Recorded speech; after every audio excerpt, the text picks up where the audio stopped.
पापच घडलेलं आहे, याचं कुणीही समर्थन करणार नाही. नाही मी करणार, न माझं कुठलंही प्रशासन करेल, ना आमचं कार्यालय करेल. ही घटना निंदनीय आहे, त्याची आम्ही घोर निंदाच करतो. आणि त्याचाच भाग म्हणून मी तात्काळ माननीय जिल्हाधिकारी महोदयांना त्याच्या संदर्भात रिपोर्ट कालच पाठवून दिला. आता माझ्या हातात त्याचे सस्पेन्शनची ऑर्डर आहे. त्याच्यावरती ज्या दिवशी गुन्हा नोंद झालेला आहे त्या दिवसापासून त्याला सस्पेंड करण्यात आलेला आहे.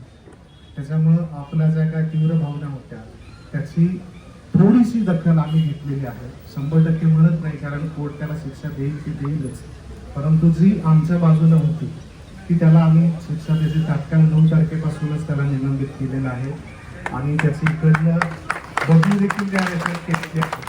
त्याच्यामुळं माझ्याकडनं जेवढं करण्यासारखं होतं ते माझ्याकडनं केलेलं आहे. आम्ही लोकसेवक म्हणून तुमचं